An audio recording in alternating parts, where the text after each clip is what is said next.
Hi guys, welcome to Truth Talkin Thursday. This is Jim. I'm Jane.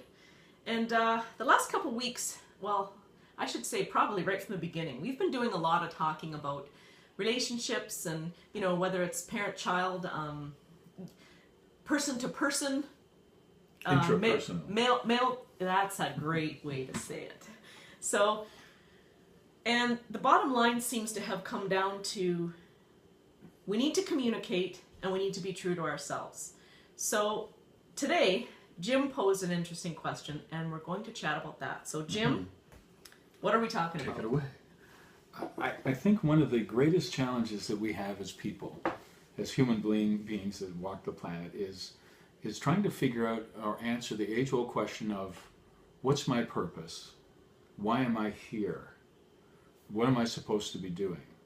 And I think a lot of people spend huge amounts of time trying to figure this all out, when it's not really all that complicated. We've made it complicated, believing it should be something like this or something like that, but the bottom line is it's really not. So we've been talking about how to kind of figure that out.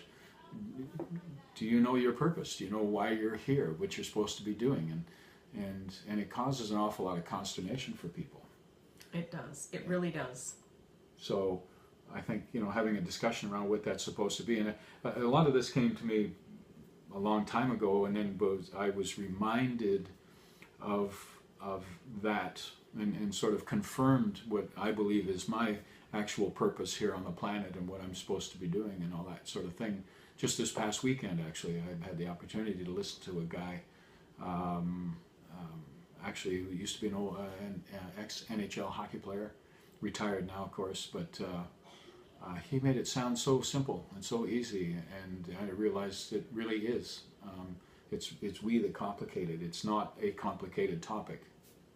No, I agree with that as well, with a couple little exceptions. I think for me, how I was raised, if you would have asked me that 10 years ago, I would have told you that my purpose is to live a godly life and to plan for the hereafter. So I would want to be living according to God's will and God's direction and God's plan, and working with myself and my inclinations as a human being, and trying to put down the evil and flourish the good. So as much as I know about you, I'm assuming that viewpoint has changed. That's not your purpose particularly. I don't think that's no. I guess I don't. I don't feel that's any of our purposes. Right. I feel like our purposes is our purpose in life is something unique and individual. It doesn't mean it could be the same sort of purpose as somebody else's, but it's a very individual, a very personal thing. And it connects with you, and it falls in line with who you are and where you're going. Mm-hmm. And I think a lot of those things can get lost in the hustle and bustle and situations that happen sometimes in life. And I think that our judgment and our thought processes can become clouded, and sometimes it is very difficult for us to fight back from that. Mm-hmm. And I would say that probably because of some of the things that I've experienced in my life, maybe that's what's changed my purpose. I don't really know how to answer that. Well, maybe your whole purpose was built on faulty information. Maybe it was. And it wasn't really your choice as much as it was the decision and choice that was made for you by the caregivers around you, your parents and relatives and all that kind of stuff. You should do this, you should be that, and the shoulds get involved, and it's like anything else. I mean, if you're told something long enough, often enough, then it becomes your reality. Yes. And you begin to live it. And well, yes. I don't feel like it, but they tell me that I should feel like this, or I should do this, or I should, so I'm the one that's faulty here. Yes. I'm the one that's to blame. I'm not working hard enough to get this, or yes. I'm not doing the things that I'm supposed to do so that I'm blessed to be able to do that work and all that kind of stuff. And furthermore, if I don't work at it, there will be a very negative consequence. Yes, yeah, you'll be punished in some way. Yes. And that's not what purpose is about. I don't believe it is. Oh, So from my point of view, I can tell you that it's not, but that's just my point of view. So what is your view on purpose then? What does purpose mean to you? For me, what I've come to understand, and like I said, I recently had it confirmed, was my purpose is, I mean, there's two answers to that. My purpose is to have purpose. Yes. And then when I figure out what that purpose is, then it'll kind of fit together. But the other part of that, really, for me, is basically my purpose is to make a difference. Mm-hmm. Yeah. That's it. That's as easy or as hard, as simple or as complicated as it gets. My purpose is to make a difference. And that's funny. I think that's exactly where I'm at. I feel like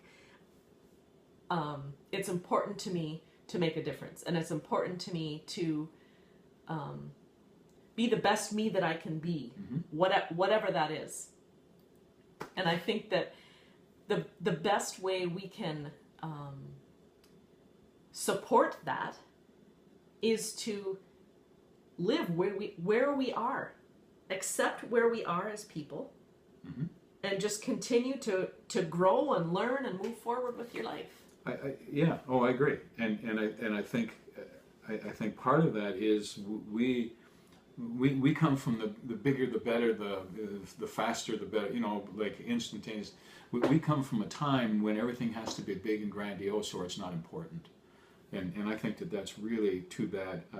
I think that making a difference could be as simple as basically holding the door open for a little old lady who's struggling with her arms full of groceries. We all require that, though, too. We do, require that. But how many of us give it to each other? The cashier that's checking you out at the grocery store, the gas attendant that fills up your tank. Yeah.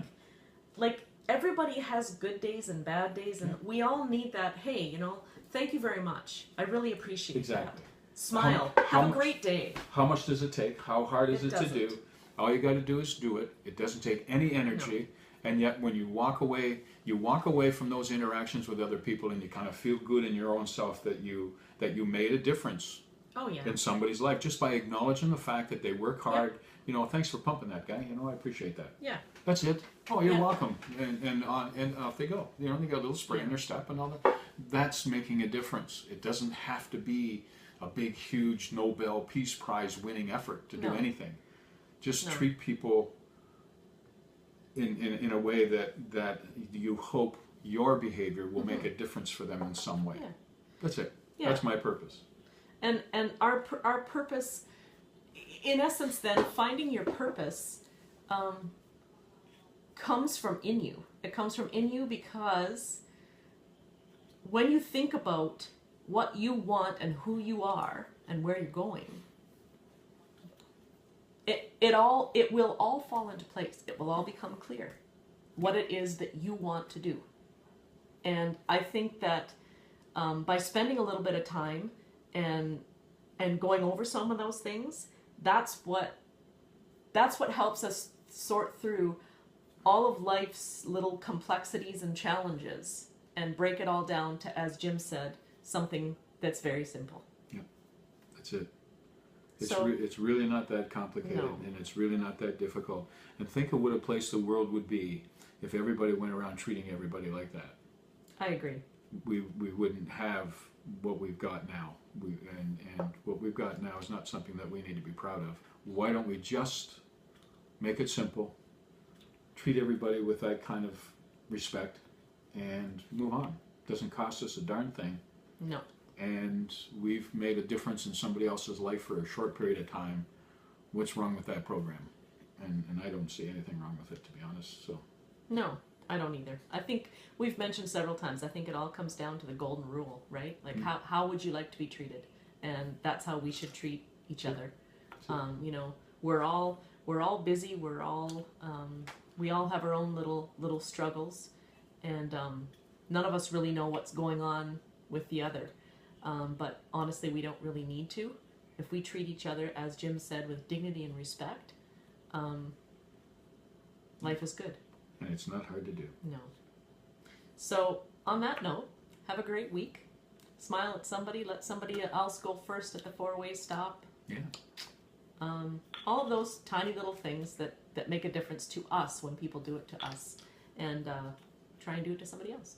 There you go. So have a great week, everybody. Thanks for stopping by.